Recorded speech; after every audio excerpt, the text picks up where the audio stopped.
how embarrassing it is, not only to us, but the people around Earth who monitor U.S. news. We may not be as shocked as we probably ought to be in what it took to get Kevin McCarthy, the new Speaker of the House, elected. I'm not advocating for his election. I'm pointing out 14 failed attempts. On the 15, it got rammed through. Why?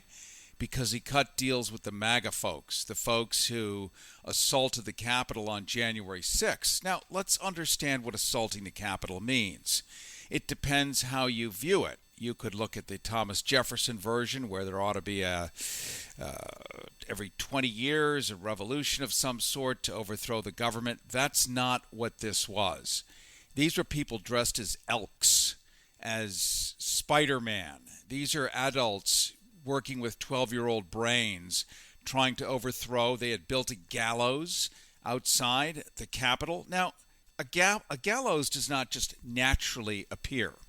If you've ever tried to hook up your own internet, how many hours does it take just to configure the modem? You have to saw wood, measure the wood. Then you have to have rental trucks, which take days in advance, pay for them. Then you have to haul all the pre-measured lumber all the way out to the lawn, to the mall in front of the Capitol. Then you have to hammer it together, nail it, and build a whole gallows, pre-built, ready to go, as it was ready to go on January 6th.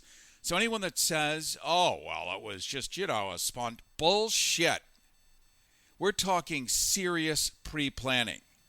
And Jim Jordan, who was instrumental, he's one of your congressmen. He's one of the big shots up there about to make decisions. Why is he particularly dangerous? Well, let me tell you something. He is about to become in charge of overseeing the FBI and the Justice Department. What is the Justice Department doing right now? They're investigating Jim Jordan for January 6, 2 years ago. Instrumental in the almost overthrow of the U.S. government. Remember, he was the guy that was in conversation with then President Donald Trump, coming up with make-believe legal excuses that somehow Mike Pence could decertify a legal election. An election, if it were for somebody you voted for, we don't know who that is, it's none of my business, but imagine if somebody got in the way and said, oh no, forget it, we have our guy, that's it. Our guy happens to be our next Fuhrer or whatever we decide he is. Well, the same kind of horse trading has gone on with Kevin McCarthy and now Jim Jordan, who is investigating the people who are investigating him. There you go. That's what a perfect way to make it all go away. And defunding the Justice Department. You actually need the Justice Department. Whether you love them or not, they are your civil rights lawyers. And if you think you have any hope in hell of not being kicked out of your apartment for who you are or how long or how recently your family became immigrants or became naturalized citizens, that's part of the job of that Justice Department, to protect you so you don't get booted out. Well, defunding them so that they can no longer investigate the tiny cabal of MAGA QAnon lovers is what is about to happen. This is why you need to be paying attention to our own government together so that we don't end up in a Third Reich type scenario where slowly but surely the big creeps gather around and steal power. You know, the squeakiest wheel tends to get the grease. It's not an adage or an axiom that comes out of the middle of nowhere. It's just true. You get these Marjorie Taylor Greens, these MAGA supporters, and they make enough noise, they're humiliating and embarrassing to the public eye. And many of the ballless Republicans wither under that kind of super right-wing pounding that they get. They would just rather not be associated, so instead they do nothing, and then the big strong guns move in and take permanent placement. That's where we're at right now. If you're a woman, I feel for you, being a woman in the United States of America, where your body now belongs to the federal government, a federal government that the Republicans wish to own, a federal government they wish to be small in some areas, but large in others, like ownership of human beings. You, 61% of the global human population, where your own body organs do not belong to you any further. This is pretty frightening. people in Europe are looking at it and going, you got to be fucking kidding. This can't be real. But here, we're not sure how to think about it because the best thing we've got is Don Lemon or whatever we call for the nightly news, which really won't touch the story, give context or analysis, because none of the journalists are brave anymore. Understandably, they'll get fired for rocking the boat. They get a couple of bad tweets, it can kill the news show. And that's where we're at today. So what is the answer?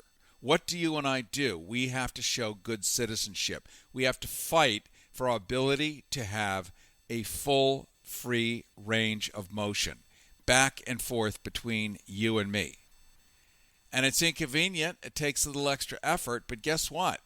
Half of it's already been removed from us. Let's go back to Ashcroft after 9/11. Took away the Fourth Amendment, the Eighth Amendment, effectively removing all the secrecy and privacy of your papers. Full scrutiny of everything now. It's Orwell's orgasm. It's 1984 come to real life.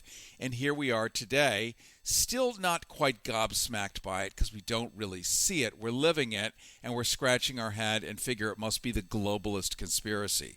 It's not. It's a handful of bank robbers in our own country stealing power. That's it. Super simple. So, stay informed. Keep asking questions. Believe in gravity and your own feet on the ground because you, like the Founding Fathers, who at best were deists, nothing greater beyond that, knew that the only way to make a great country that was civilized and had some opportunity was if they physically did it themselves, using their brains, their intellect, and whatever measure of fair play that was available, let's say, in the 1700s for those people who were in charge at the time. Our Supreme Court came from the Iroquois Indians, who realized that if they didn't have a body of elder women to filter through everything, it was going to be all war all the time. Go kill them, then find out what their problem was. Well, having elder women meant when you decided to go tear somebody up or take their land or something, it went through women, and women are very good at saying, well, what's the problem? Well, what did they say? Wow, we didn't ask them. We're just going to... Well, why don't you ask them? Well, yeah. So our Supreme Court modeled after that, of course. Women weren't invited to the game back then, just as women no longer have the same rights as men in the United States for their seeds of genovation. This is a big deal. This foreshadows what is next to come. So if you have a vowel at the end of your name, if your grandparents or great-grandparents were immigrants, you'd better watch out. More to come. Jim Jordan, keep an eye on that guy. He is, if he ends up in charge of your Justice Department, boy, will your life change, and not for the better, I'm afraid to say. Cary Harrison with you. Thanks for joining me here on the Cary Harrison Files. Talk to you soon.